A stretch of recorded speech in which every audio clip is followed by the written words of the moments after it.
जय हिंद दोस्तों, कैसे हैं आप लोग। बढ़िया। तो चलिए, आज जो है आपकी लास्ट क्लास है नंबर सिस्टम की, ठीक है। हाँ, आज जो है वो लास्ट क्लास है आपके नंबर सिस्टम के डिविजिबिलिटी की, ठीक है। रिमाइंडर की लास्ट क्लास है मेरे भाई। कैमरा जो है बच्चे कह रहे हैं सिर्फ तिरछे है। अच्छा जी, ये बात है। चलिए देखते हैं। अब ठीक है कैमरा, अब ओके है ना। चलो आ जाओ। तो आज लास्ट क्लास है और आज जितने भी क्वेश्चन हैं उनको हम लोग करेंगे, ठीक है। और इस टॉपिक को हम लोग खत्म करेंगे क्योंकि नंबर सिस्टम के एक टॉपिक को हमने बहुत ही खूबसूरत तरीके से कंप्लीट किया है और इसके साथ साथ जो एचसीएफ एलसीएम है हमने उनको भी काफ़ी अच्छे से कंप्लीट किया। तो ये हमारी जो लास्ट क्लास होगी इसमें हम सभी क्वेश्चंस को देखते हैं, एक बार आइए, ठीक है। सबसे पहला सवाल है आपका क्वेश्चन नंबर 67। कहा गया है, देखिए, दो संख्याएं हैं 11,284 और 7,655। इसको किसी 3 डिजिट नंबर से भाग किया गया है तो कहा जाता है it's leaves the same remainder, ठीक है। तो वो 3 डिजिट का नंबर क्या है। जैसा कि आपको पता है एचसीएफ एलसीएम में हमने आपको ये क्वेश्चन पढ़ाया था, तभी हमने आपको ये सवाल करवाया कि जब कोई संख्या, जैसे मानो 2 नंबर, ठीक है, जब इनमें से कोई भी संख्या इसको भी विभाजित करती है, इसको भी विभाजित करती है, तो वो संख्या पक्का इनका एचसीएफ होगा, ठीक है, हाईएस्ट कॉमन फैक्टर होगा। समझ में आ गया। 2 number this and this are divided by a 3 digit number, तो इनमें से कोई भी एक संख्या से डिवाइड होने पे रिमाइंडर सेम दे तो वो इसका क्या होगा, तो वो इसका कहीं ना कहीं जो है एचसीएफ होगा। एचसीएफ निकालने का एक और तरीका क्या होता है, वो एक और तरीका ये होता है कि इन दोनों का डिफरेंस देखो, इनका जो डिफरेंस आएगा संख्या या तो वो खुद होगी, नहीं तो उसका कोई फैक्टर होगी। तो हमने कहा ठीक है, यहाँ पर हम देखते हैं क्या हो सकता है क्या नहीं। 11,204 देखो 11,284 में से अगर हम 7,655 को घटाते हैं, 14 से 5 आपका 9 आ जाएगा, 7 से 5 आपका 2 आ जाएगा, ठीक है, 12 से 6 आपका 6 आ जाएगा, 10 से आपका ये जो 7 है ये आपका 3 आ जाएगा। तो हमने कहा 14, 8, 12, 7, 3, 10, 3,629। यानी बस हमें ऐसी संख्या देखनी है जो 3,629 का क्या हो, फैक्टर हो, जो 3,629 को क्या कर सके, काट सके। तो हमने कहा ठीक है मेरे भाई, यहाँ पर देखो 3,629 जो है वो किससे कटेगा। तो हमने कहा एक बार 199 से चेक करके देख लेते हैं। 199 का जो है दो गुना कितना हो जाएगा, 398, यानी एक ही बार में जाएगा 199। 12 से आपका 9 चला गया तो 3, 15 से 9 चला गया तो 6 हो जाएगा आपका, और 163 आ जाएगा, फिर 9 यहाँ पे। 199 यानी 200 का 7 गुना 1400, लेकिन हमें यहाँ 6 गुना लेना है। 9 छक 54, 5 हाथ में, 9 छक 54 और 5 59 का 9, 5 हाथ में, 6 कम 6 5 11। ये तो कट ही नहीं रहा है, ये कभी कट ही नहीं सकता है। बोला गया 2 number this and this are divided by 3 number leaves the same remainder, मतलब रिमाइंडर हमारा सेम होना चाहिए। तो आप मुझे खुद बताओ यहाँ पर ये कैसे लेंगे, ठीक है, बताओ। संख्या या तो यही होगी, नहीं तो इसका कोई फैक्टर होगा, यानी 199 नहीं हो सकता। तो फिर एक बार एक काम करो, 199 के जगह पे 191 लेके देखते हैं, 191, ठीक है। या बेसिक मेथड से ही कर ले, चलो जो इसका जो बेसिक मेथड है हम वो देखते हैं, सबसे बड़ी बात है जो इसका बेसिक मेथड है वो देखते हैं। कहा गया है दो संख्याएं हैं, हमारा ये है और हमारा ये है, दोनों को डिवाइड किया गया है 3 अंकों के साथ, तो रिमाइंडर सेम आया है। यानी हमें क्या करना है, इनका एचसीएफ निकालना है, सीधी सी बात है। यानी 11,284 कॉमा 7,655, इनका हम क्या निकालेंगे, एचसीएफ। एचसीएफ निकालने के लिए जो है, जैसे कि मैंने बताया, डिफरेंस मेथड से हम काम ले सकते हैं। इसके अलावा जैसे यहाँ पर आप देखेंगे तो ये मुझे सभी के सभी प्राइम नंबर ही लग रहे हैं कहीं ना कहीं। जैसे आप इसमें कुछ खास कह नहीं सकते, 3 से कोई भी डिविजिबल इसमें है नहीं, ठीक है। तो अगर हम यहाँ पर 11,284 का जो है अगर हम लेते हैं और 7,655 का लेते हैं, तो सीधा हमें बड़ी बड़ी संख्याएं देखनी पड़ेंगी। जैसे मानो कि यहाँ पर 7, 5, 5, 10, 10 से 16, 16 और 7, 23, हमारा 3 से होगा नहीं, 4 से नहीं होगा, 5 से जो है ये भी नहीं होगा, 6 से अगर हम देखें तो भी नहीं होगा, 7 से 7 9 63 नहीं होगा, 8 से, ऐसे कर करके बड़ी संख्याओं से हमें देखना पड़ेगा मेरे भाई। इनका क्या करना पड़ेगा, बड़ी संख्याओं से हमें देखना पड़ेगा कि ये किससे विभाजित होंगे, ये किससे विभाजित होंगे। बिल्कुल देखिए एक बार आप लोग,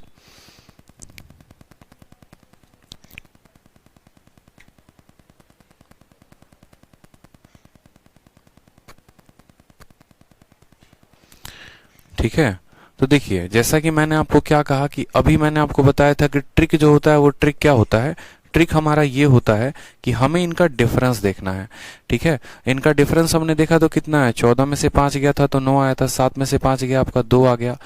ठीक, उसके बाद आपका 12 से 6 गया तो 6 आ गया, और 10 से 3 यानी 3629। तो मैंने आपको यही बात कहा था कि यहाँ जो भी हमारा ऑप्शन होगा ना, वो हमारा 3629 का क्या होगा, फैक्टर होगा। और 3629 को 199 से भाग किया तो नहीं कटा। जब ऑप्शन नंबर ए जो है वो नहीं कटा तो हमने कहा ऑप्शन नंबर डी देखते हैं।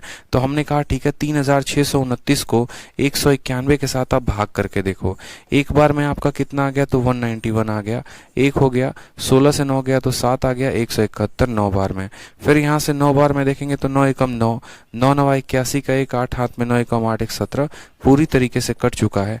यानी option number D for Devasena जो है वो क्या है, करेक्ट आंसर है। तो हमने आपको यही कहा कि जब भी ऐसा होता है, कोई संख्या है जो इसको विभाजित करती है, इसको विभाजित करती है और रिमाइंडर सेम देती है, शेषफल सेम देती है, तो वैसे हालात में उस संख्या का हमें एचसीएफ निकालना होता है। एचसीएफ निकालने का तरीका क्या होता है, तो एचसीएफ निकालने का सबसे सिंपल तरीका है, उन दो संख्याओं का डिफरेंस लीजिए। या तो आंसर वो डिफरेंस खुद होगा, नहीं तो इसका कोई ना कोई फैक्टर जरूर होगा।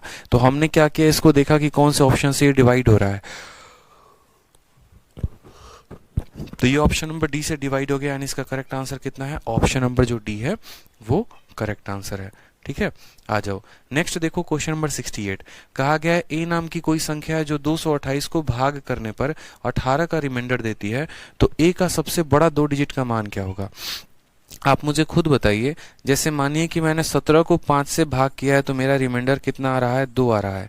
अगर मुझे पता करना हो कि ये कौन सी, या 17 को मैंने मानो ए नाम की संख्या से भाग किया है, मेरा रिमाइंडर 2 आ रहा है, तो ए के क्या क्या मान संभव है। तो आप बोलेंगे उस संख्या में से उस रिमाइंडर को घटा दो, 17 में से 2 को घटा दो 15, यानी ए या तो 15 हो सकता है, नहीं तो 15 का कोई भी फैक्टर हो सकता है। उसी तरीके से कभी भी यहाँ पर तो बोला गया कि देखो भैया 228 है, इसको किसने भाग किया है, इसको ए ने भाग किया है, और रिमाइंडर कितना आया, 18 आया है। तो हमें क्या करना है, 228 में से 18 को भाग कर देना है, तो हमारा आ जाएगा 210, और 210 जो होगा, ठीक है, यहाँ पर 228 में से 18 को माइनस कर दो तो आ जाएगा 210। यानी ए का मान बच्चे या तो 210 होगा, नहीं तो 210 का कोई फैक्टर होगा। हमसे कहा गया सबसे बड़ा 2 अंकों का इसका वैल्यू, यानी अगर हम इसको 2 अंकों का वैल्यू देखें, पहला ऑप्शन ही 70 दिख रहा है, तो 70 × 3 210 बनाता है, यानी ऑप्शन नंबर जो ए है वो क्या है, सही है। ठीक है, 30 × 7 भी होगा, लेकिन 70 × 3 भी होगा। ठीक है सर, आपकी ट्रिक्स टू द पॉइंट किए जा रही हैं यूट्यूब पर। कौन कर रहा है मेरे भाई टू द पॉइंट यूट्यूब पर, बताओ। तो इस संख्या को a से डिवाइड करने पर 18 आया, इसका मतलब जो है हमने यहाँ पर क्या देखा, हमने यहाँ पर ये देखा कि जो a है ये 210 होगा, या 210 का कोई फैक्टर। 210 का सबसे बड़ा वाला 2 अंकों का जो फैक्टर है वो कौन है, 70 है। तो ऑप्शन नंबर ए जो है वो करेक्ट आंसर है। ठीक है, आ जाइए नेक्स्ट क्वेश्चन देखिए, क्वेश्चन नंबर 69।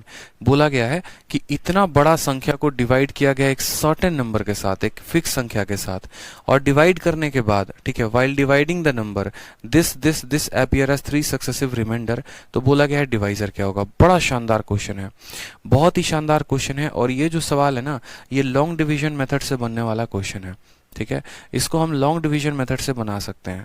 अब इसमें अगर आप देखेंगे ना, तो आपको अगर नॉर्मल तरीके से जाओगे तो बहुत लंबा समय आपको लग सकता है, लेकिन मैं आपको कुछ ट्रिक बताऊंगा यहाँ पर, उसके आधार पर आप जाएंगे तो आप इस सवाल को काफी आसानी से बना सकते हैं। ये ऐसा सवाल है जिसको आप स्टार लगा लो, किसी को दे दोगे तो बनेगा नहीं जल्दी से।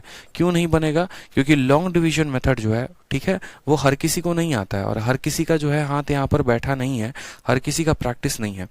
ठीक है, ये सक्सेसिव डिवीजन नहीं है, ये लॉन्ग डिवीजन मेथड है। कहा गया कि इसको जब आपने किसी सर्टेन संख्या के साथ डिवाइड किया, तो जो 3 अलग अलग बार रिमाइंडर आए थे ना, वो ये थे। तो बताओ यहाँ पर जो डिवाइजर था वो कितना था।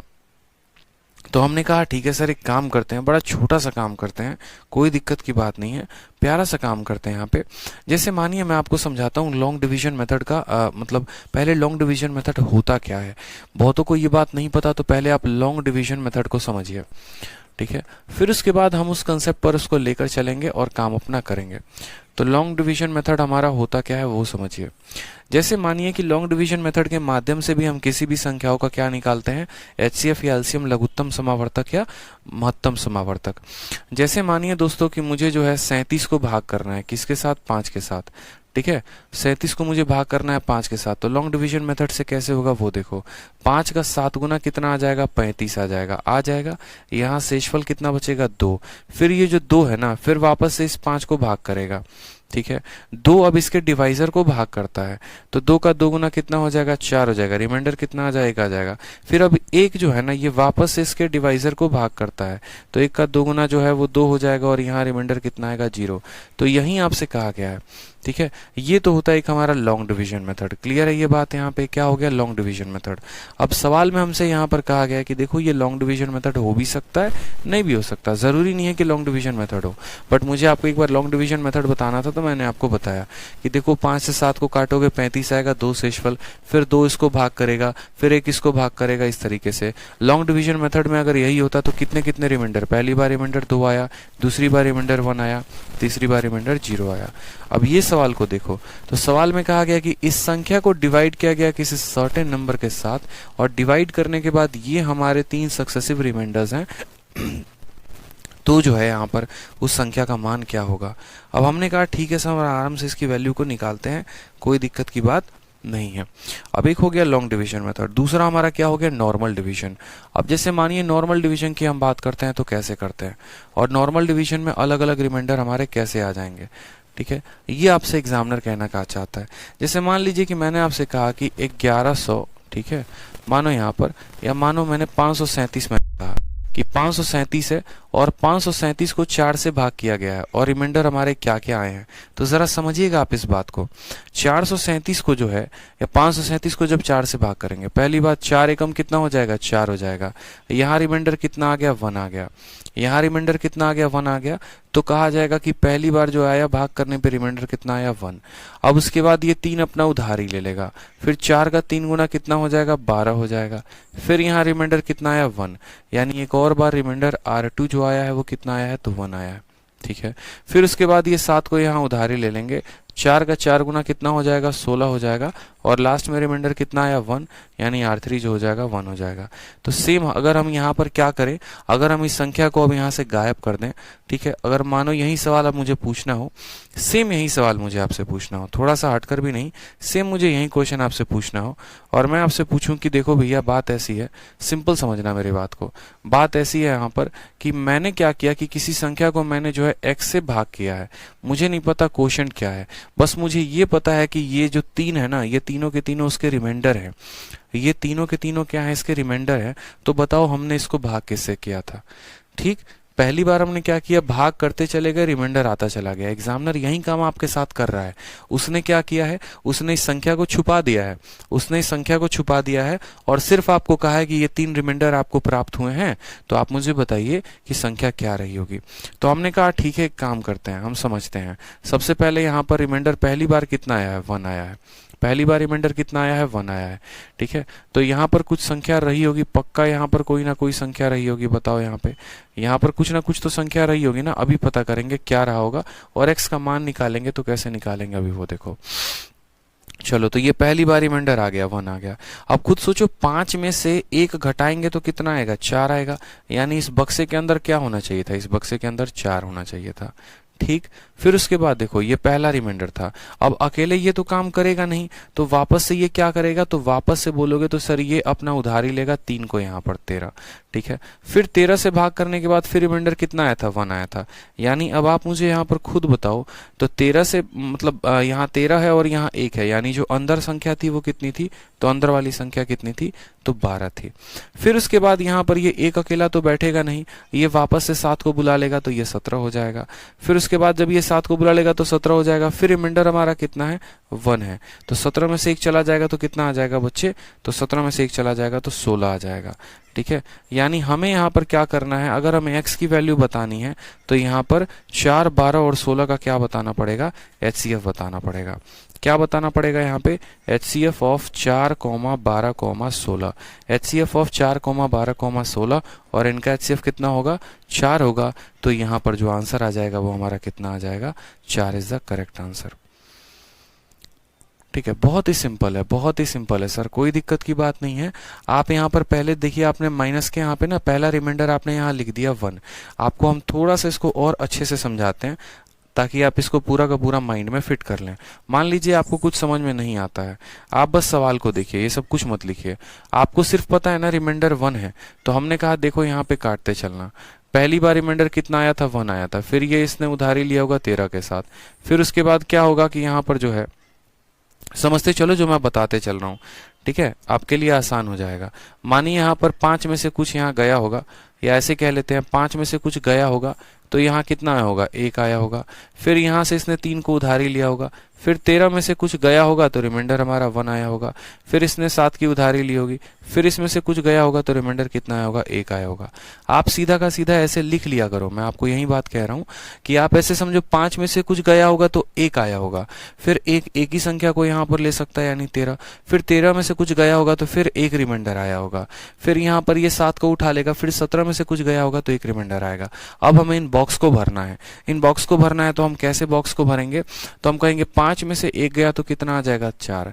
13 में से 1 गया तो कितना आ जाएगा, 12। 17 में से 1 गया तो कितना आ जाएगा, 16। अब 4, 12 और 16 का दोस्तों हम क्या ले लेंगे, 4, 12 और 16 का हम जो है HCF ले लेंगे। बहुत ही सिंपल, बहुत ही साधारण। HCF ऑफ किसका, तो HCF ऑफ 4, 12, 16, जिसका आंसर 4 आएगा। एक और बार एक और संख्या पर हम डिवीजन लेके बताते हैं। हमने कहा कि मानो x नाम की कोई संख्या है, ठीक है, जिसने हमारा 632 को डिवाइड किया है, और एक बार रिमाइंडर हमारा मान लीजिए कि 1 आया है, दूसरी बार रिमाइंडर हमारा मान लीजिए कि 3 आया है, चौथी बार रिमाइंडर मान लीजिए ऐसे कि हमारा 2 आया है। तो वो x नाम की संख्या क्या हो सकती है, तो हमने कहा ठीक है सर हमें नहीं पता। पहली बार रिमाइंडर कितना आया है, 1 आया है, यानी यहाँ पर 6 में से कुछ घटाया होगा हमने, तो हमारा कितना आया होगा, 1 आया होगा। अब 1 अकेला रहेगा नहीं, इस 3 को कैरी ले लेगा तो 13। फिर 13 में से हमने कुछ घटाया होगा तो रिमाइंडर हमारा 3 आया होगा, ठीक है। फिर उसके बाद अब ये 3 तो अकेला रहेगा नहीं ना, ये 3 फिर इस 2 को उधारी ले लेगा। फिर 32 में से आपने कुछ घटाया होगा तो रिमाइंडर कितना आया होगा, 2 आया होगा। बस यहाँ पर बक्सों को आप भरिए, आपको कुछ नहीं करना है, आपको बक्सों को भरना है। 6 में से 1 घटाएंगे तो आ जाएगा 5, 13 में से 3 घटाएंगे तो आ जाएगा 10, 32 में से 2 घटाएंगे तो आ जाएगा 30। अब आपको यहाँ पर क्या करना है, तो बोलेंगे सर HCF लेंगे किसका, 5, 10 और 30 का। तो पूरी दुनिया को ये बात पता है 5, 10 और 30 का HCF कितना हो जाएगा, 5 हो जाएगा, and 5 is the correct answer.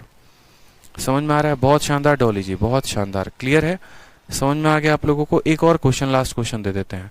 जैसे मानिए y नाम की कोई संख्या है, इसने 6, 1, 3, 2, 4 को मान लीजिए भाग किया, और इसके अलग अलग रिमाइंडर्स आए, ठीक है, या 6, 3, 2 को भाग किया, इसके अलग अलग रिमाइंडर्स आए हैं। पहला रिमाइंडर 1 आया है, दूसरा रिमाइंडर इसका 2 आया है, तीसरा रिमाइंडर इसका मान लीजिए 3 आया है, चौथा रिमाइंडर मैं कहता हूं मान लीजिए 4 आया है, ठीक है। हमने कहा संख्या पता करो क्या होगा, ठीक है, हमने कहा संख्या पता करो क्या होगा। हमने कहा देखो कोई बात नहीं, यहाँ पे सबसे पहले पहला रिमाइंडर कितना आया है, 1 आया है, तो 6 में से कुछ घटा होगा तो 1 आया होगा। फिर 1 इस 1 को उधारी लेगा। फिर 11 में से कुछ घटा होगा मेरे भाई तो 2 आया होगा। फिर 2 इस 3 का उधारी लेगा 23। फिर 23 में से कुछ घटा होगा तो हमारा 3 आया होगा। फिर 3 इस 2 का उधारी लेगा 32। फिर 32 में से कुछ घटा होगा तो कितना आया होगा, 4 आया होगा। आप ऐसे लिखते चलो बस। उसके बाद क्या करो, इनके जगह पे इनके रिक्त स्थानों को भरो। 6 में से 1 चला गया तो कितना आ गया, 5। 11 से 2 चला गया तो 9। 23 में से 3 चला गया तो आ गया आपका 20, ठीक है। फिर 32 से 4 चला गया तो कितना आ गया, 28 आ गया। समझ में आ गया बात। 6 से 1 गया 5, 11 से 2 गया 9, 23 से 3 गया इतना। अब हमें जो एलसीएम लेना है वो कितना लेना है, 5 का, 9 का, 20 का और 28 का। क्या लेना है दोस्तों हमें, तो HCF लेना है। क्या इनके में कोई कॉमन फैक्टर है, नहीं है, यानी आंसर कितना होगा, 1 होगा, ठीक है। आंसर कितना होगा, 1 होगा, कि इनके बीच में कोई कॉमन फैक्टर नहीं है। जब कोई कॉमन फैक्टर नहीं है तो मतलब आंसर क्या है, 1 है। तो जो हमारा क्वेश्चन अब हमसे पूछा गया वो अच्छा लेवल का क्वेश्चन है, नया क्वेश्चन है, जीमैट का क्वेश्चन है, कैट लेवल का क्वेश्चन है ये, और ये क्वेश्चन आपसे पूछा गया है, पेपर में आ सकता है, ध्यान रखें यहाँ पे, ठीक है। तो हमने कहा न्यू बैच कब आ रहा है, न्यू बैच सीजीएल के कंप्लीट होते ही नया बैच आ रहा है। जैसे सीजीएल का परीक्षा अभी आपका प्री का खत्म होगा वैसे नया बैच आएगा नेक्स्ट ईयर के लिए, ठीक है, तो सवाल में हमसे कहा गया सेम, इतना को डिवाइड किया गया है, यानी 6 4 3 2 9, इसको डिवाइड किया गया मान लीजिए x के साथ, और उसके बाद डिवाइड करने के बाद रिमाइंडर क्या आया है, तो 175। तो आप ऐसे समझ लो यहाँ पे कि इसमें से जो है कुछ भाग किया गया, इसमें से माइनस किया गया होगा तो कितना आया होगा 175। फिर 175 यहाँ से 2 को उधारी लेगा, फिर उसमें से हमने कुछ घटाया होगा तो हमारा कितना होगा 114 करके, फिर 114 ने इस 9 से उधारी ली होगी, फिर इसमें से हमने कुछ घटाया होगा तो लास्ट में हमारा कितना होगा 213 आया होगा। कितना आया होगा 213 आया होगा। समझ में आ गया बात यहाँ पे। अब बस यहाँ पर आपको क्या करना है, रिक्त स्थानों को भरना है। ठीक है, पहले इसमें से कुछ घटाया होगा तो 175, ये 2 उधारे ले लेगा, फिर इसमें से कुछ घटाया होगा तो 114, फिर 9 उधारे ले लेगा, फिर कुछ घटाया होगा तो इतना। अब 643 में से 175 घटाओ, 13 में से 5 गया तो आपका 8 आ जाएगा। ठीक है, 13 से 7 गया तो आपका 6 आ जाएगा, 5 से गया तो 4 आ जाएगा। कितना हो गया दोस्तों 468 हो जाएगा।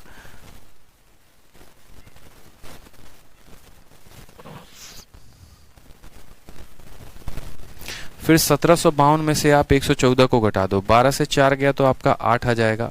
ठीक है, 4 से गया तो आपका 3 आ जाएगा, और यहाँ पर साथ में इसको थोड़ा सा है ना मिटा देते हैं, इसको मिटा देते हैं ताकि लिखना आसान होगा।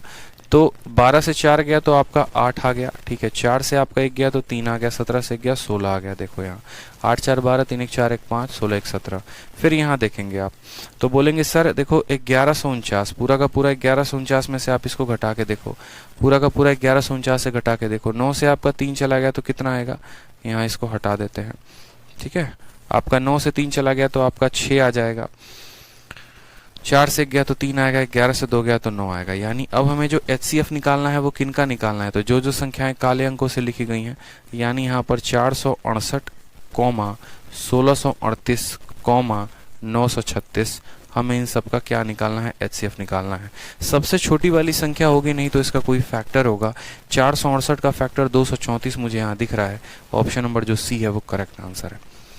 468 का आधा है 234, यानी यही आंसर होगा। 234 इसको भी काटेगा, इसको भी काटेगा और इसको भी काटेगा। क्लियर हो गया यहाँ पे बात, समझ में आ गया कि नहीं आ गया।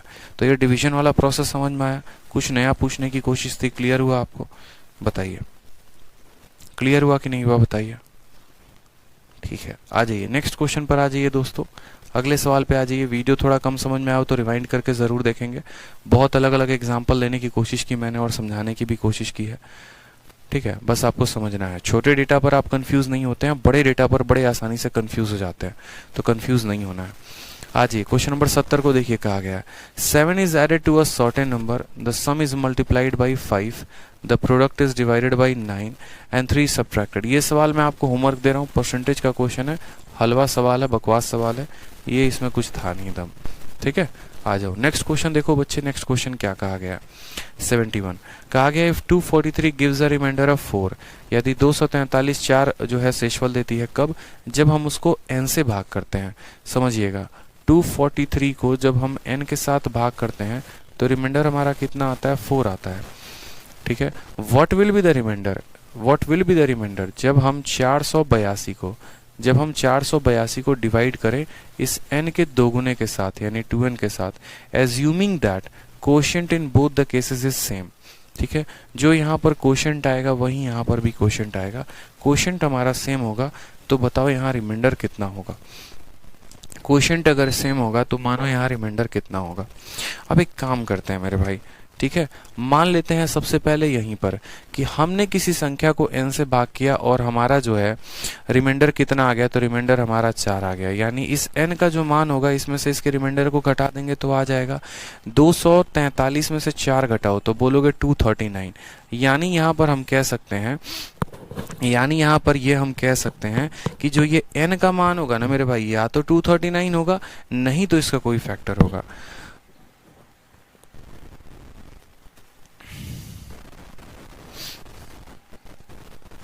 तो हमने कहा यहाँ पर कि देखो बात को समझो, बड़े अच्छे तरीके से समझो। यहाँ पे क्या समझना है, तो सवाल बड़ा आसान है।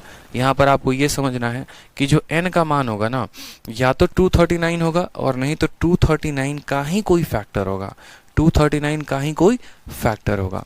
साथ में यहाँ पर यह भी बात कहा गया है ठीक है। साथ में यहाँ पर यह भी बात कहा गया कि what will be the reminder when इतना is divided by 2n assuming that quotient in both the cases is same.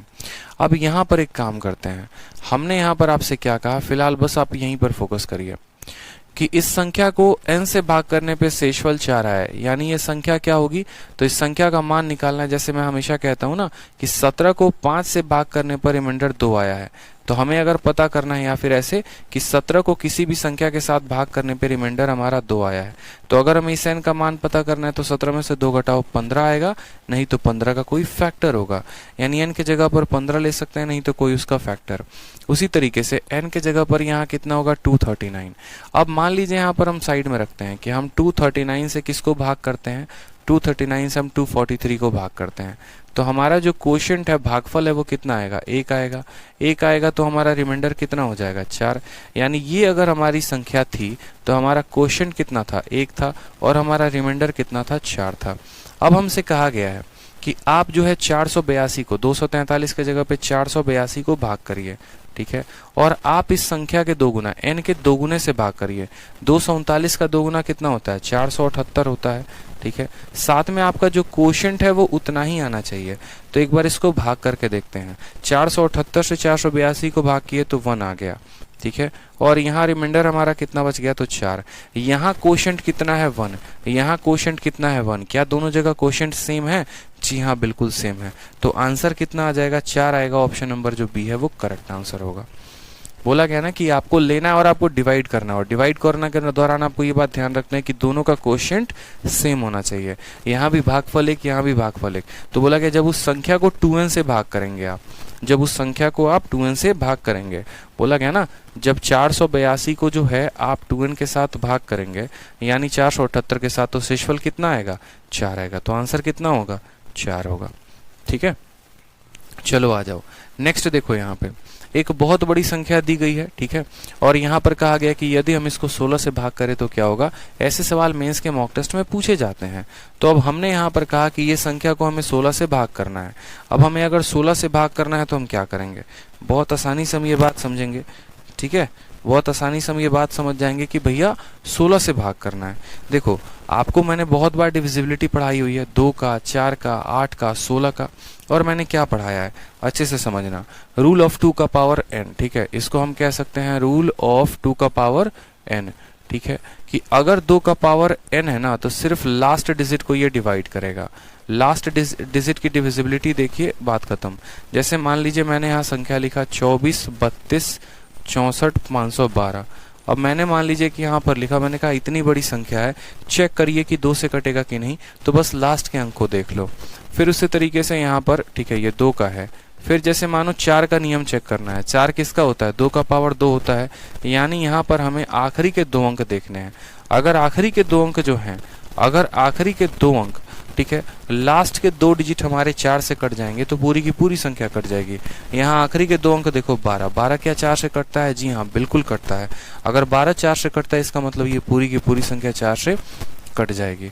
फिर उसके बाद बात आती है 8 की, तो 8 का नियम क्या कहता है, 8 का नियम कहता है 2 का पावर 3, यानी लास्ट के कितने डिजिट 3 डिजिट, आखिरी के आप 3 डिजिट देखो 512, 512 8 से कटता है बिल्कुल। अगर 512 8 से कटता है मतलब ये पूरी की पूरी संख्या 8 से कट जाएगी। यही कहानी आगे तक भी चलती रहेगी। जैसे मानिए मुझे 16 का चेक करना है, तो 16 का चेक करने के लिए मैं 2 के पावर 4 को चेक करूंगा, यानी मैं लास्ट के 4 अंकों को देखूंगा। आखिरी के 4 अंक अगर मेरे 16 से कट गए तो ठीक है, और अगर नहीं कटे तो कोई दिक्कत की बात नहीं है, ठीक है। समझ में आ गया बात यहाँ पे। तो इस तरीके से हमें रूल ऑफ 2 का पावर n हमें देखना है। चूंकि ये सवाल में कहा गया कि बताओ ये पूरी की पूरी संख्या को अगर हम 16 से भाग करते हैं तो जो है कितना रिमाइंडर आएगा। डिविजिबिलिटी में यही सवाल आपसे पूछा जाता है कि डिविजिबल है कि नहीं, और रिमाइंडर में यही सवाल में पूछा जाता है कि अगर यहाँ भाग करोगे तो रिमाइंडर कितना आएगा। तो हमने कहा कोई बात नहीं, ये जो संख्या चल रही है ये आपको कहीं ना कहीं गिनती है, 1 2 3 4 5 6 7 8 9 10 11 12 करते करते 50 51 52 53 54 55 तक गई हुई है। यानी हमें देखो किसका नियम चेक करना है 16 का, और 16 का नियम चेक करने के लिए हमें जो है क्या चाहिए होता है, बस लास्ट के 4 अंक चाहिए होते हैं, लास्ट के 4 अंक। यानी यहाँ पर लास्ट के तो 2 अंक हमें पता है, और ये कितना है 55 है, ये कितना है मेरे भाई 55। तो इसके पिछला वाला अंक कितना होगा, वो 54 होगा, सीधी सी बात है। फिर उसके पिछला कितना होगा, 53 होगा। तो जो हमें लास्ट के 4 अंक चाहिए थे वो लास्ट के 4 अंक मिल गए, यानी हम जो है 54 55 को किससे भाग कर देते हैं, 16 से, जो रिमाइंडर आएगा वही आंसर हो जाएगा। 16 का 3 गुना कितना हो जाएगा, 48, ठीक है। फिर आपका हो जाएगा 65, 16 का 4 गुना हो जाएगा 64, फिर आपका आ जाएगा 15, एक यहाँ 5 यहाँ, आंसर कितना आएगा 15, option number B for Bahubali, बात खत्म, ठीक है।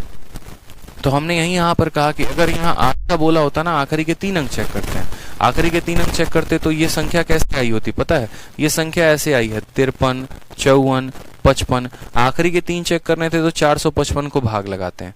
16 का चेक करना था तो आखिरी के 4 अंक हम डिवाइड करेंगे, यानी 54 55 को डिवाइड करेंगे, 54 55 को 16 से डिवाइड किया, रिमाइंडर कितना है 15, वही हमारा आंसर है, ठीक है। तो पावर जितना होगा उतना ही डिजिट हम चेक करेंगे। पावर अगर यहाँ पर मानो 2 का पावर, और ये रूल ऑफ 2 का पावर n में नहीं, रूल ऑफ 5 के पावर में भी लगेगा, 5 का पावर वाला भी सिस्टम यही होता है, ठीक है। अगर यहाँ पर 5 का पावर 1 रहेगा तो लास्ट डिजिट, 5 का पावर 2 रहेगा तो लास्ट के 2 अंक, 5 का पावर 3 रहेगा तो इसमें, यानी ये रूल ऑफ 2 का पावर n और 5 का पावर n जो है वो क्या है, सेम है। क्लियर है बच्चे, दाऊद शेख, बहुत शानदार आंसर आ रहा है सभी का, कितना है तो 15 जो है वो करेक्ट आंसर है। आ जाइए नेक्स्ट क्वेश्चन देखिए आप लोग, क्वेश्चन नंबर 73, बहुत ही प्यारा क्वेश्चन है। क्या बोला गया, बोला गया 3 संख्याएं हैं 1 2 और 3, सबको डिवाइड किया गया है 3 अंकों के संख्या के साथ, तो एक कांस्टेंट रिमाइंडर आता है, n का मान क्या हो सकता है। वापस से मैंने आपसे क्या कहा, वापस से मैंने आपसे कहा कि हमने ये सभी सवाल HCFL से में करवा दिए हैं कि कोई एक फिक्स संख्या जो इन तीनों को काटे, जो इन तीनों को काटेगी यानी वो इनका HCF होगी, ठीक है। एक फिक्स संख्या जो तीनों को डिवाइड करने पर सेम रिमाइंडर दे, यानी वो फिक्स संख्या HCF होगी। और HCF निकालने का तरीका क्या होता है, आप इसका डिफरेंस निकालो, इसका डिफरेंस निकालो और उन डिफरेंस का HCF निकाल दो, वही हमारा आंसर होगा।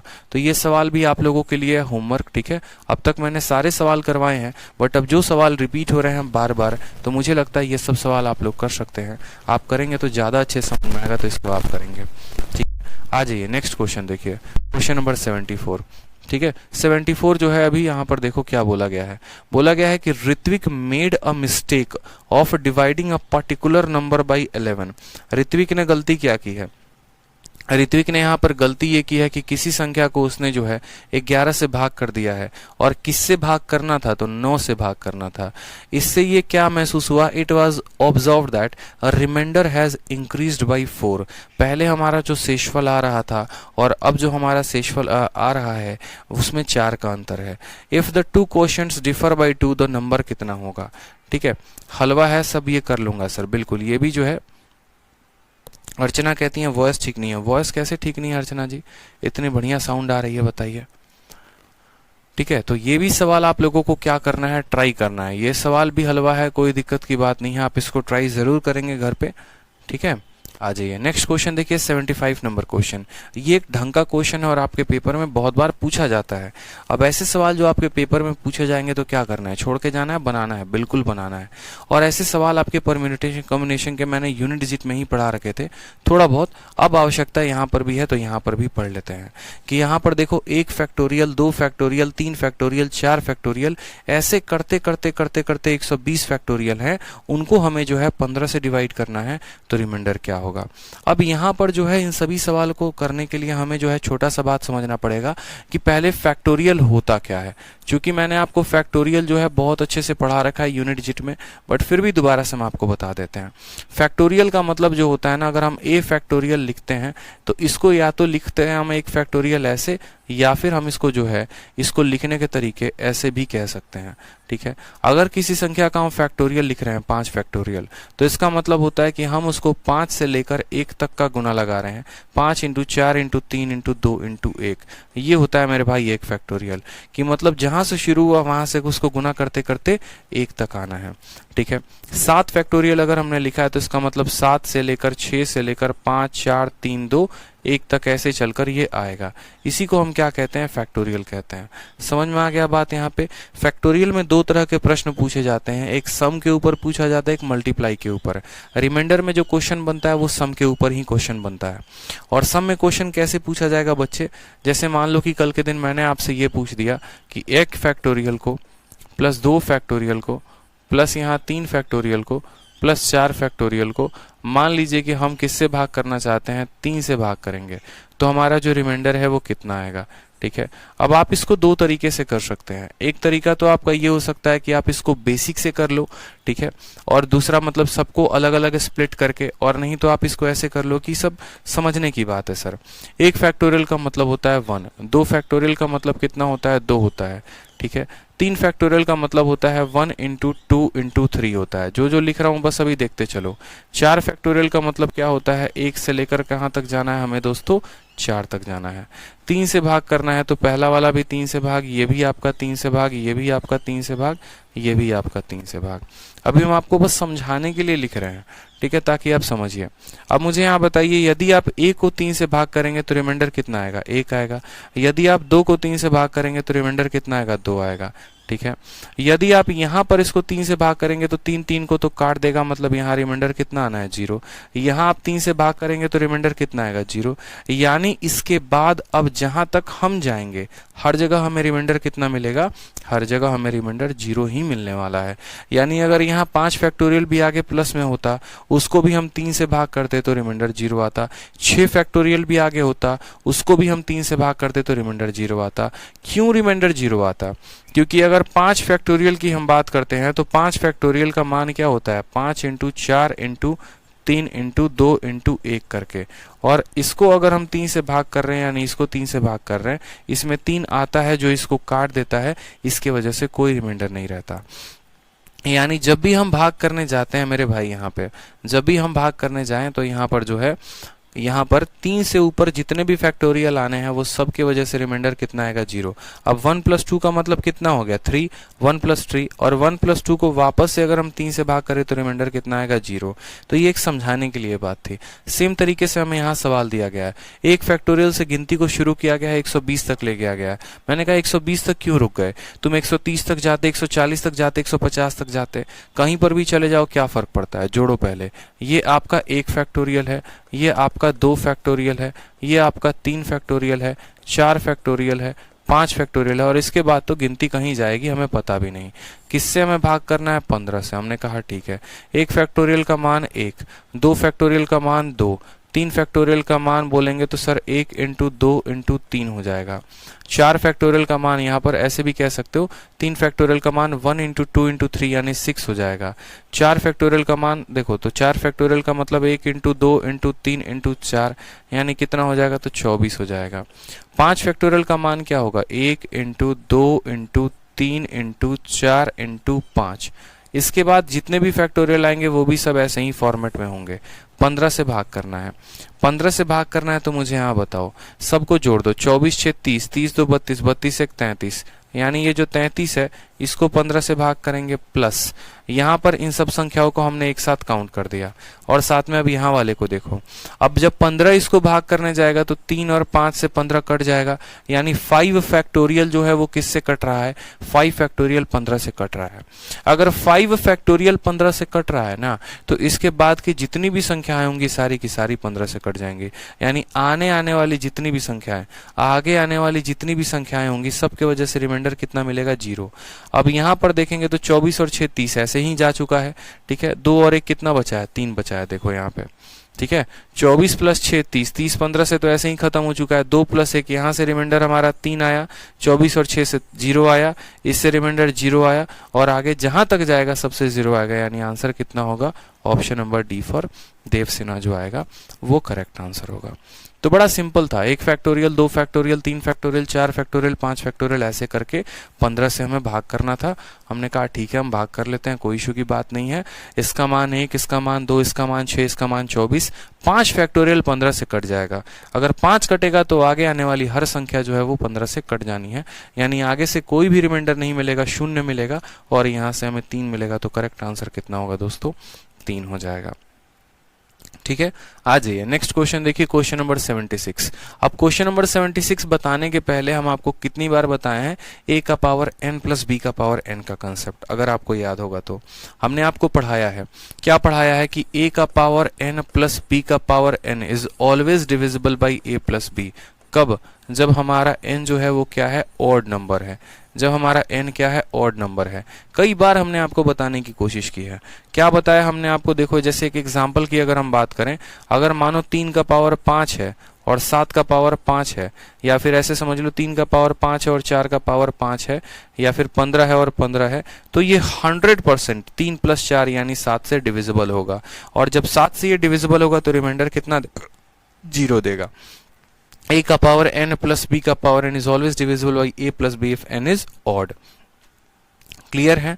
ठीक है, तो बस यहाँ पर वही बात हमसे बोला गया है कि भैया 12 का क्यूब, यहाँ पे क्या क्या है, 12 का क्यूब प्लस यहाँ पर जो है वो 13 का क्यूब है, प्लस यहाँ पर 14 का क्यूब है, और प्लस यहाँ 15 का क्यूब है। किससे डिवाइड करना है? तो हमसे कहा गया कि इसको तुम 9 से डिवाइड करो और तब बताओ रिमाइंडर कितना होगा। ठीक है, तो हमने कहा ठीक है, एक काम करते हैं, 12 और 15 देखो ये 27 बना रहे हैं, तो हमने कहा 12 का क्यूब प्लस 15 का क्यूब को हम एक साइड ले लेते हैं, एक खोपचे में ले लेते हैं और 9 से भाग कर देते हैं। उसी तरीके से यहाँ पर 14 और 13 ये भी 27 बना रहे हैं, तो आप यहीं पर भी जो है देख सकते हो कि 12 और 15 ये 27 बना रहे हैं। 12 का क्यूब प्लस 15 का क्यूब क्या है, तो 12 प्लस 15, देखो पावर हर जगह सेम है, कोई दिक्कत की बात नहीं। 12 प्लस 15 27, 27 क्या 9 से कट जाएगा, तो बोलोगे हाँ सर, यानी 12 का क्यूब प्लस 15 के क्यूब की वजह से रिमाइंडर कितना, 0। फिर 13 और 14 कितना बना रहा है, 27, 27 का 9 से कट जाएगा, हाँ जी 0, यानी ओवरऑल इसका आंसर कितना आएगा, 0 आएगा। 0 इज द करेक्ट आंसर। बहुत ही सिंपल है, 12 का क्यूब और 15 का क्यूब यानी 12 प्लस 15, a का पावर n प्लस b का power n is always divisible by a plus b, यानी ये 12 प्लस 15 27 से डिविजिबल होगा, और अगर 27 से कटेगा तो 9 से तो 100% कटेगा। उसी तरीके से 13 का क्यूब प्लस 14 का क्यूब हमेशा 27 से कटेगा, और 27 से कटेगा तो 9 से कटेगा ही कटेगा। क्लियर है ये बात यहाँ पे? 77 आ जाओ, नेक्स्ट क्वेश्चन प्यारा, सेम कंसेप्ट पर। ठीक है, सेम सवाल। ठीक है, इस सवाल को थोड़ा अभी कुछ देर के लिए होल्ड पर रखते हैं, इस पे हम आएंगे 77 पे आराम से तसल्ली से, चिंता मत करो, पहले बाकी क्वेश्चंस हम लोग कर लें। ठीक है, आ जाओ 78 नंबर सवाल को देखो, 16 का क्यूब प्लस 17 का क्यूब प्लस 18 का क्यूब प्लस 19 का क्यूब। ठीक है, अगर हम इसको 70 से भाग करें तो क्या होगा? मैंने आप लोग को सेम वाला कंसेप्ट बताया था, याद करना। मैंने आपको क्या बताया था कि a का पावर n प्लस b का पावर n किससे डिविजिबल होगा, a प्लस b से। कब? जब हमारा n जो होगा वो क्या होगा, ऑड होगा। उसी तरीके से यहाँ पर हम कह सकते हैं a का पावर n प्लस b का पावर n प्लस c का पावर n किससे डिविजिबल होगा, a plus b plus c से। कब? जब n हमारा क्या हो जाएगा, तो ऑड हो जाएगा। सेम हमने आपको ये भी कहा था कि a का पावर n प्लस b का पावर n प्लस c का पावर n प्लस d का पावर n किससे कटेगा, तो a plus b plus c plus d से कटेगा। कब? जब हमारा n जो होगा वो क्या होगा, ऑड होगा। मतलब ऊपर जो जो संख्याएं हैं ये उनके सम से कट जाएगा। कब? जब मेरे भाई यहाँ पर n जो होगा वो क्या होगा, ऑड होगा। तो सेम काम हमें यहाँ करना है। हमने कहा a का पावर n प्लस b का पावर n प्लस c का पावर n प्लस d का power n is always divisible by a plus b plus c plus d, यानी 16 प्लस 17 प्लस 18 प्लस 19, इन सब को जोड़ो तो कितना आएगा, 70। यानी ये पूरी की पूरी संख्या हो जाएगी किससे डिविजिबल, 70 से। और जब ये 70 से कटेगी तो क्या कुछ रिमाइंडर देगी, तो बोलेंगे नहीं गुरुजी नहीं देगी, यानी आंसर कितना आएगा, 0। आंसर कितना आएगा मेरे भाई, तो 0 आएगा, और 0 जो होगा वो क्या होगा, इसका करेक्ट आंसर होगा। ठीक है, a का पावर n, b का पावर n, c का पावर n, d का power n is always divisible by a plus b plus c plus d, यानी इज ऑलवेज डिविजिबल बाई 70। तो 70 से कटेगा तो क्या आएगा, रिमाइंडर कुछ देगा, बिल्कुल भी नहीं देगा। ठीक है, बिल्कुल भी नहीं देने वाला है। आ जाओ नेक्स्ट क्वेश्चन देखो, 79 नंबर, प्यारा क्वेश्चन, अच्छा क्वेश्चन। क्या बोला? बोला है कि जब किसी नंबर n को हम डिवाइड करते हैं d से तो रिमाइंडर 41 आता है। जब हम उस n को डिवाइड करते हैं 12d से तो रिमाइंडर 105 आता है। आप मुझे बताओ कि जब हम उस n को डिवाइड करेंगे 6d से तो रिमाइंडर हमारा कितना आएगा। ठीक है, तो रिमाइंडर हमारा कितना आएगा। बहुत ही प्यारा सवाल। बोला गया व्हेन n को, जब देखो कब कोई संख्या है उसको हमने d से भाग किया तो रिमाइंडर हमारा कितना आया, 41 आया। आज हम उसी संख्या को किससे भाग कर रहे हैं मेरे भाई, तो उसी संख्या को हम 12d से भाग कर रहे हैं, तो रिमाइंडर हमारा कितना आ रहा है, तो हम बोलेंगे सर रिमाइंडर हमारा 105 आ रहा है।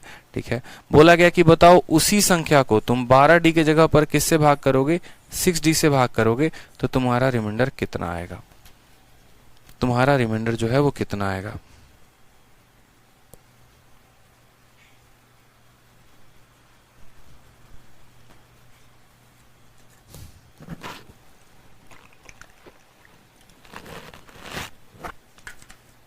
डॉली पूछती हैं कि सर आपने इतना जल्दी ऐड ऐसे यहाँ कैसे कर लिया। डॉली जी देखिए, इसके पास भी 16 है, इसके पास भी 16 है, इसके पास भी 16 है, इसके पास भी 16 है, तो मुझे साफ समझ में आ गया 16 का 4 गुना 64 होगा। 64 एक 65, 2 67 और प्लस 3 70, हमारा इस तरीके से हमने जोड़ लिया तो आ गया। क्योंकि भैया 16 तो हर किसी के पास है ना, ठीक है, तो इस आधार पर हमने जोड़ लिया कि भैया हमारा जो है 16।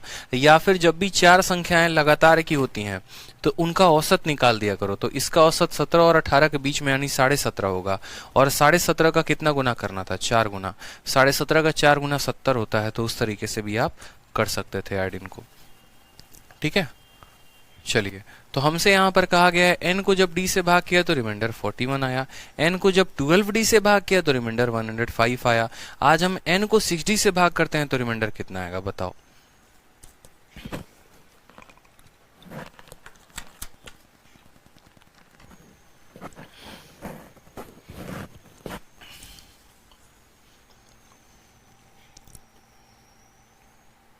देखिए, ऐसा सवाल हमने आपसे करवा दिया है, ऐसा सवाल हमने आपका एक करवा दिया है, बाकी फिर भी हम लोग कर लेते हैं, कोई दिक्कत की बात नहीं है। मैं हमेशा कहता हूं कोई दिक्कत की बात नहीं है।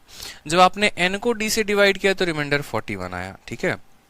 हम यहाँ लिख लेते हैं साइड में, n को जब हमने d से डिवाइड किया तो रिमाइंडर हमारा कितना आया, 41 आया। इसके बाद हमसे कहा गया n को 12d के साथ डिवाइड करना है, n को हमें 12d के साथ डिवाइड करना है, तो रिमाइंडर हमारा कितना आएगा, 105 आया।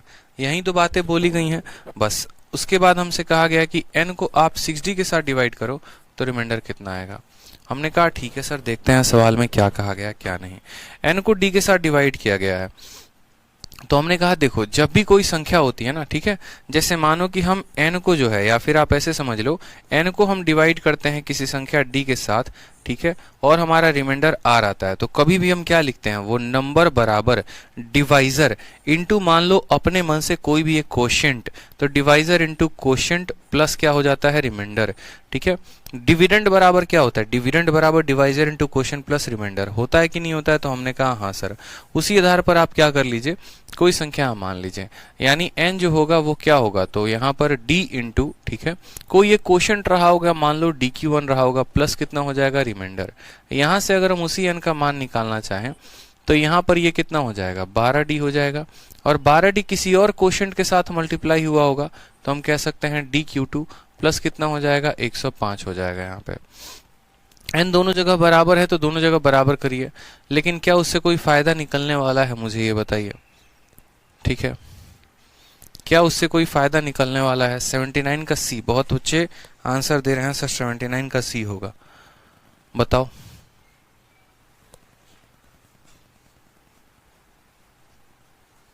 कैसे करोगे सॉल्व 79 में, how will you solve this question.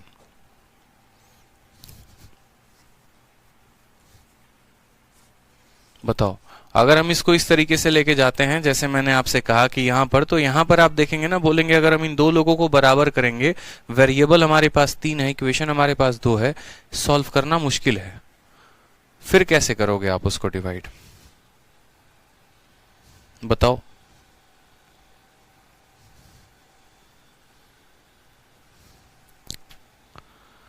चलो देखो, सॉल्व करके देखते हैं, कोई बात नहीं, इन दोनों को जरा हम बराबर करके देखते हैं, यानी ये भी n की वैल्यू इसके बराबर और n की वैल्यू इसके बराबर, तो हमने कहा क्या ये दोनों आपस में बराबर होंगे, तो आपने कहा जी हाँ, ये दोनों आपस में बराबर होंगे। यानी यहाँ पर अगर हम ये कहें कि dq1 प्लस यहाँ पर 41 जो होगा वो बराबर होगा हमारे किसके, तो बराबर होगा हमारे 12dq2 के, q2 का मतलब कोई सेकंड कोशेंट, प्लस हमारा किसका, 105 के, ठीक है। 12dq2 में से हमारा 1dq2 चला जाएगा, ठीक है, तो हमने चला कहाँ जाएगा, अलग ही रहेगा, इसमें से मुश्किल हो जाएगा भाई।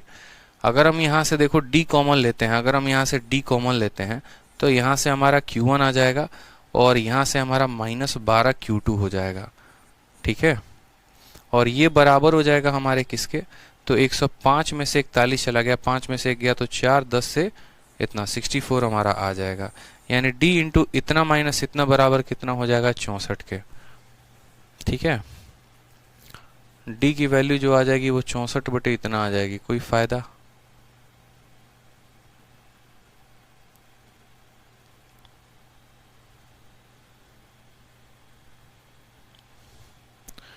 टी की वैल्यू जो आ जाएगी वो इतनी आ जाएगी, एन की वैल्यू हमें चाहिए। एक काम करो, एन की वैल्यू निकालनी है तो डिवाइजर तो इसको भी काट देगा। इसमें जो है ना कोई शॉर्ट अप्रोच लगाओ आप, ये सब फालतू अप्रोच से काम नहीं चलेगा, कोई शॉर्ट अप्रोच लगाओ आप इसमें। n को जब d से भाग किया तो रिमाइंडर 41 आ रहा है, n को जब d के 12 गुना के साथ भाग किया तो रिमाइंडर 105 आ रहा है। असल में हमारा कितना आना चाहिए था, 41 का 12 गुना करने पर देखेंगे यहाँ, अगर हम 41 का 12 गुना करते हैं दोस्तों यहाँ पर कितना आएगा, 12 कम 12 का 2 हाथ में, 1 12 चुके 48 एक 49, 492 आना चाहिए।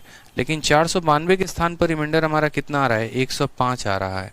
12 से 5 गया तो 7 आ जाएगा, यहाँ हमारा 8 आ जाएगा और ये हमारा 3 आ जाएगा। यानी जो भी हमारा आंसर होगा ना वो हमारा कितना होगा, तो बोलेंगे सर हमने डिवाइजर का 12 गुना किया तो रिमाइंडर भी अपने आप का 12 गुना होना चाहिए। 12 कम 12 का 2, एक हाथ में 48 एक 49, लेकिन हमारा जो रिमाइंडर है वो 105 है, यानी 387 हो रहा है। ठीक है, हमें क्या आ रहा है 387, यानी यहाँ पर जो डी की वैल्यू है वो डी की वैल्यू कितनी आएगी, जो डिवाइजर होगा या तो 387 होगा, नहीं तो 387 का कोई भी एक फैक्टर होगा। ठीक है, देखिए यहाँ पर आप ऐसे समझिए, मैं आपको थोड़ा आसान समझा देता हूँ, आप ऐसे समझ लीजिए। देखिए थोड़ा सा आसान हम आपको समझा देते हैं, ये सब बातों को छोड़िए। यहाँ पर क्या कहा गया है, ये थोड़ा सा मैं चाइनीज रिमाइंडर थ्योरम लगाने की यहाँ कोशिश कर रहा था, बहुत आसान है समझना। आप ऐसे समझिए, जैसे मानिए किसी संख्या को जो है हमने भाग किया किसके साथ, 2 के साथ। ठीक है, तो हमारा रिमाइंडर कितना आ गया, मान लीजिए 1 आ गया। ठीक, अब हम उस संख्या को क्या करते हैं, इसके 2 गुने के साथ, 4 गुने के साथ, 5 गुने के साथ भाग करते हैं। तो जैसा कि मैंने आपको बताया कि अगर डिवाइजर अपने आप का 2 गुना होगा तो रिमाइंडर भी अपने आप का कायदे से 2 गुना होना चाहिए था। बताओ होना चाहिए था कि नहीं होना चाहिए था, तो हमने कहा हाँ सर। तो यहाँ पर अगर हमने यहाँ पर देखो डिवाइजर को आपने 12 गुना कर दिया है, ठीक है, नंबर को 12 गुना नहीं किया, इनको डिवाइड किया डी से, तो डिवाइजर रिमाइंडर आपका 41 आ रहा है। अब इनको आप 12 गुना 12 डी से आप डिवाइड कर रहे हो, उस डिवाइजर के 12 गुना से आप डिवाइड कर रहे हो, यानी n की वैल्यू जो है यहाँ पर अगर हम बोले, इस सवाल को है ना स्टार मार्क लगाओ, पहले आराम से आएंगे, तसल्ली से भी सॉल्व करेंगे। तब तक एक बार क्वेश्चन नंबर 80 कर लेते हैं, क्योंकि टाइम हमारे पास कम है। ठीक है, उलझ के रह गए उसमें तो फायदा होगा नहीं, आराम से करेंगे। क्वेश्चन नंबर 80 को एक बार देख लीजिए आप लोग, क्वेश्चन नंबर 80 को एक बार आप लोग देख लीजिए, आराम से करेंगे, कोई दिक्कत नहीं है। क्वेश्चन नंबर 80 को तब तक एक बार आप लोग देखिए, क्वेश्चन नंबर 80 को एक बार आप लोग देखिए और बनाइए कि क्वेश्चन नंबर 80 में क्या कहता है।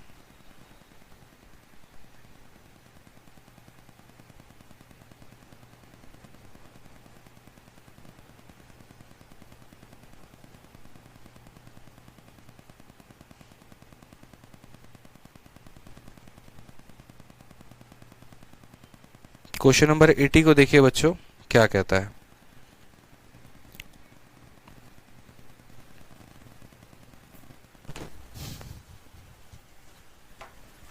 क्लास है सर क्या आप?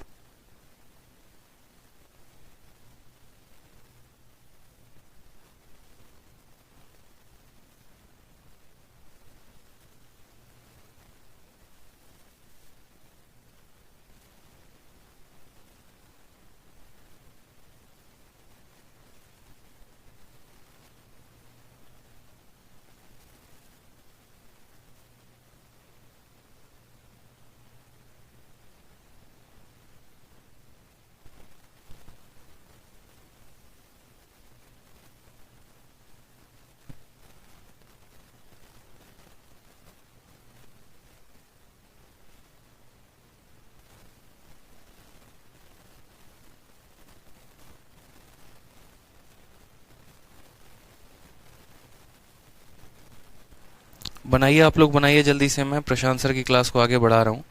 अभी प्रशांत सर की क्लास होने की क्लास के इवेंट को मैं चेंज कर रहा हूँ। बनाइए आप लोग।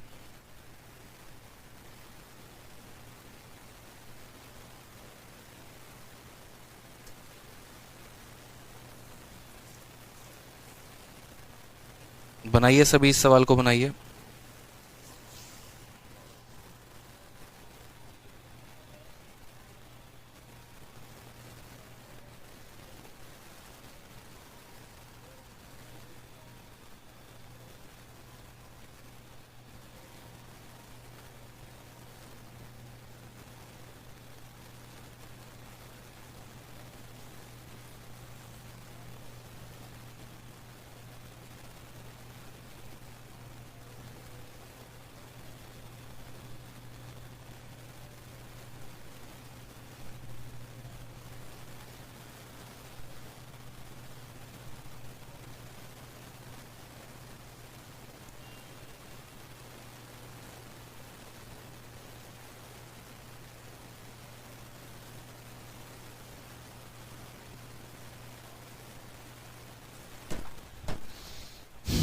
बन गया। देखो बहुत आसान क्वेश्चन है, सिंपल क्वेश्चन है, ठीक है। मैं सर की क्लास को आगे थोड़ा सा बढ़ा रहा था।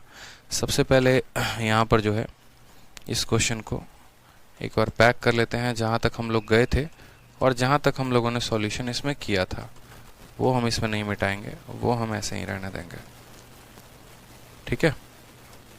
चलिए आ जाइए। तो सबसे पहले 80 नंबर सवाल को देखिए, बोला गया है what is the reminder when 1 का पावर 1, 2 का पावर 2, 3 का पावर 3, 4 का पावर 4 ऐसे कर करके सभी संख्याओं को 4 से विभाजित किया जाए तो। अब आप मुझे बताइए 1 का पावर 1, जब इसको आप 4 के साथ भाग करेंगे तो रिमाइंडर कितना आएगा, 1 आएगा। जब आप 2 के पावर 2 को, यानी 2 के पावर 2 को जब आप 4 से भाग करोगे तो रिमाइंडर कितना आना है, 0 आना है, ठीक है। फिर उसके बाद आप 3 के पावर 3, 3 का पावर 3 कितना होता है, 27 होता है, उसको जब आप 4 के साथ भाग करोगे तो कितना आएगा, तो बोलोगे सर यहाँ रिमाइंडर हमारा 3 आना है, ठीक है। आप ऐसे समझते चलो, आपको समझ में आ जाएगी कहानी। 1 का पावर 1 प्लस 2 का पावर 2 प्लस 3 का पावर 3 प्लस 4 का पावर 4 प्लस 5 का पावर 5 प्लस 6 का पावर 6, और इसी तरीके से कर करके बहुत सारी कहानियां होंगी। जितना नंबर होगा उतना। इन सबको मुझे किससे भाग करना है, तो मुझे 4 से भाग करना है, ठीक है। मैंने आपको कहा कि जब 4 इसको भाग करेगा तो रिमाइंडर 1 देगा। जब 4 आपके 2 के पावर 2 को भाग करेगा रिमाइंडर 0 देगा। 3 का क्यूब 27 होता है, 4 इसको भाग करेगा तो रिमाइंडर 3 देगा। 4 अपने आप को भाग करेगा तो रिमाइंडर 0 देगा, ठीक है। 4 यहाँ पर जब भाग करेगा तो रिमाइंडर हमारा 1 देगा। फिर 4 6 वाले को भाग करेगा, 6 के पावर 6 में क्या आ जाएगा, 6 आपका कई बार आएगा, 6 बार आएगा। इसको जब 4 भाग करने जाएगा तो ये कट जाएगा 3 बार में, फिर ये कट जाएगा 3 बार में, यानी यहाँ से रिमाइंडर कितना आएगा, 0 आएगा। फिर यहाँ से अगले वाले से रिमाइंडर कितना आएगा, तो फिर आप 7 वाले में देखोगे ना तो आपको रिमाइंडर 3 मिलेगा। तो असल में क्या हो रहा है, यहाँ पर पेयरिंग हो रहा है, यहाँ पर ट्रिपलेट चल रहा है। और ट्रिपलेट क्या चल रहा है, पहले रिमाइंडर 1 आ रहा है, फिर 0 आ रहा है, फिर 3 आ रहा है, फिर 0 आ रहा है, फिर 1 आ रहा है, फिर 0 आ रहा है, फिर 3 आ रहा है, फिर 0 आ रहा है, ठीक है। ऐसे कर करके हमें रिमाइंडर मिल रहे हैं। 4 जब इसको भाग कर रहा है तो रिमाइंडर 1 आ रहा है, 4 जब इसको भाग कर रहा है 0, 4 जब इसको भाग कर रहा है 3, फिर इसको भाग कर रहा है 0, 1030, फिर 1030, और ऐसे कर करके हर 4 संख्याओं का जोड़ा बनता चला जा रहा है। टोटल संख्या 100 तक गई है, यानी ऐसे कितने जोड़े बनेंगे, 25 जोड़े। एक और बात, अब इसमें भी आप 4 का भाग लगाओ, इसमें भी आप 4 का भाग लगाओ। तो आपने कहा 3 + 1 4, 4 जिसे डिवाइड हो गया, फिर आपने कहा 3 + 1 4 डिवाइड हो गया, यानी हर 4 संख्या के वजह से रिमाइंडर 0। तो ऐसे 4 के टोटल 25 जोड़े बनेंगे, हर जोड़े की वजह से रिमाइंडर 0, यानी इसका टोटल आंसर कितना आ जाएगा, तो इसका टोटल आंसर मेरे भाई 0 आ जाएगा। क्लियर है, टोटल आंसर कितना आ जाएगा, 0 आ जाएगा। तो ये बात हमें ध्यान रखना था। 1 का पावर 1, 2 का पावर 2, 3 का पावर 3, 4 का पावर 4। शुरू के 4 संख्याओं को देखा, उनके चलते रिमाइंडर 0, आगे के 4 देखा, उनके चलते 0, ऐसे 4 संख्याओं को 25 बार देखा, हर बार रिमाइंडर 0, यानी टोटल आंसर कितना आना है, 0 आना है। अब आ जाइए क्वेश्चन नंबर 79 पे। 79 नंबर सवाल में कहा गया कि n नाम के संख्या को d से डिवाइड करने पर रिमाइंडर 41 आ रहा है। n नाम के संख्या को 12d से डिवाइड करने पर रिमाइंडर 105 आ रहा है, उसको 6d से डिवाइड करेंगे तो रिमाइंडर कितना आएगा। मैंने आपसे कहा कि मानिए जब n को आप d से डिवाइड करते हैं तो रिमाइंडर 41 आता है, यानी n की वैल्यू d Q1 + 41 हो गई। मान लेते हैं d डिवाइजर है, ये क्वोशिएंट है, ये रिमाइंडर है। अगर हम उस n को 12d से डिवाइड करते हैं तो रिमाइंडर आता है इतना, यानी नंबर बराबर divisor into quotient plus remainder. इस केस में अगर मान लो यहाँ पर हम QT, यहाँ पर जो डिवाइजर है, जैसे मानो यहाँ क्वोशिएंट है, आप ऐसे क्वोशिएंट को मान सकते हो ना, ए बी क्वोशिएंट का नाम भी दे सकते हो। आप ऐसे कह सकते हो कि सर Q1 ना लेकर आप यहाँ पर चाहे ऐसे भी रहने तो कोई दिक्कत नहीं। मानो यहाँ पर QT का मान जो है हम 1 ले लेते हैं, कि मानो हो सकता है एक ही बार में इसने डिवाइड कर दिया हो, आसान बनाने के लिए अपनी चीजों को। तो हमने कहा कि अगर हम यहाँ पर QT का मान 1 लेंगे तो ये संख्या हमारी बन जाएगी 12d और प्लस कितना हो जाएगा, 105। मैं आपसे कह नहीं रहा था, मैं चाइनीज रिमाइंडर थ्योरम लगाने की कोशिश कर रहा था। उसमें क्या होता है, थोड़ा सा जो है हमें मान लेकर चलना पड़ता है। तो यहाँ पर QT का मान अगर हम 1 लेंगे तो ये 12d + 105 हो जाएगा, ठीक है। कितना हो जाएगा, 12d + 105, यानी अगर हम QT का मान यहाँ पर इतना लेते हैं तो ये 12d प्लस कितना हो जाएगा, 105 हो जाएगा। तो ये भी हमारा n के बराबर, ये भी हमारा n के बराबर, ये दोनों हमारे आपस में बराबर। अब ये दोनों अगर हमारे आपस में बराबर, तो अगर हम d को यहाँ से कॉमन लेते हैं तो यहाँ कितना बचेगा, Q1 बचेगा, और यहाँ कितना बचेगा, -12 बचेगा। 105 में से हम 41 को घटाते हैं तो 5 से 1 4, हमारा कितना आ जाएगा, 64 आ जाएगा, ठीक है। यानी d का जो मान होगा वो कैसा होगा, तो d का मान होगा 64 बट्टे में Q1 माइनस 12। अब हमें यहाँ पर Q1 के ऐसे मान को लेना पड़ेगा, ठीक है। Q1 के मान को ऐसे लीजिए कि ये 64 को काट दे। तो यहाँ पर सबसे पहली बात Q1 के मान को 12 से ज्यादा लेना पड़ेगा। मानिए 13 लेते हैं, 13 में से 12 गया, यानी वो 64, ऐसे नहीं, आप इसको 14 लो, ठीक है। अगर आप Q1 के वैल्यू को 14 ले रहे हो तो 14 में से 12 चला जाएगा, 14 में से 12 चला जाएगा तो कितना होगा, 2। 2 64 को बड़े प्यार से काट देगा, यानी Q1 के मान को हम 1 भी ले सकते हैं अगर हम चाहें तो, ठीक है। और यहाँ पर Q1 के मान को हम 13 भी ले सकते हैं, 14 भी ले सकते हैं। हमने कहा हम 14 लेंगे, क्या लेंगे, हम 14 लेंगे। तो यहाँ पर जो n की वैल्यू आ जाएगी वो कितनी आ जाएगी, तो बोलेंगे सर d तो हमें पता नहीं, d इंटू कितना 14 और प्लस कितना हो जाएगा 41, और इसको हमें किससे डिवाइड करना है, 6d से डिवाइड करना है, ठीक है। इसको हमें 6d से डिवाइड करना है, तो 6d यहाँ पर भी है और 6d यहाँ पर भी है। तो 6d जब यहाँ पर भाग करेगा ना, आप देखो, आपने संख्या को पता करना है। आपने यहाँ पर Q1 का मान कितना मान लिया, तो आपने कहा सर यहाँ पर, ठीक है, अगर हम 14 मानते हैं तो हो जाएगा, ठीक है। Q की वैल्यू को अगर हम 14 मानते हैं तो हमारा काम बन सकता है कि 14 मानेंगे तो, अच्छा, अगर हम Q की वैल्यू को, यहाँ पर Q1 के वैल्यू को 14 मानेंगे तो 14 में से आपका जो है 12, यानी 2 चला जाएगा, और 2 मैंने इसको काटेगा तो यानी d की वैल्यू कितनी आ जाएगी, d की वैल्यू हमारी 32 आ जाएगी। d की वैल्यू कितनी आ जाएगी, 32 आ जाएगी। बस यहाँ पर आप उसको मान को रख दीजिए। d के मान को आप कितना रखिए, तो बोलेंगे 32 रखेंगे सर। Q1 के मान को आप वहां पर कितना रखेंगे, 14 रखेंगे, तो 14 रख दीजिए, प्लस 41 रख दीजिए। इसको किससे भाग करिए आप, तो बोलेंगे सर इसको हमें भाग करना है किसके साथ, d के साथ, 32 के साथ। आपका आंसर कितना आना है, 9 आया है। कुछ तो गड़बड़ आ रहा है यार।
देखो माइक डाउन हो गया था, दोबारा से हम आपको बता देते हैं। ये सवाल पे ग्रहण लग चुका है, कोई बात नहीं। देखो, इस संख्या को d से भाग किया गया तो 41 आया, 12d से भाग किया गया तो 105 आया, तो बोला गया 6d से भाग करने पर कितना आएगा।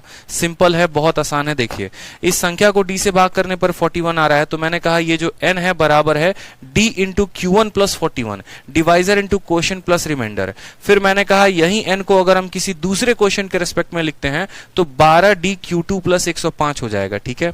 फिर हमने कहा कि यार ये दोनों को आपस में बराबर करो, लेकिन आपस में बराबर करने के लिए क्या करो, Q2 को 1 मान लो। Q2 को जब 1 मानोगे तो ये 12d प्लस 105 के बराबर हो जाएगा।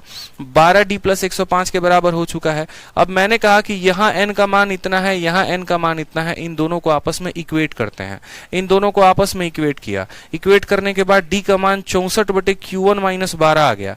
यहाँ पर हमने Q1 का मान खुद से मान लिया। मैंने कहा एक काम करो, खुद से मान लो, एक ऐसा मान जिससे ये पूरा का पूरा 64 कट जाए। तो हमने यहाँ पर 13 रखा, तो अगर हम Q1 का मान 13 रखेंगे तो D का मान 64 आएगा। हमने कहा नहीं 13 नहीं रखते हैं, 14 रखते हैं।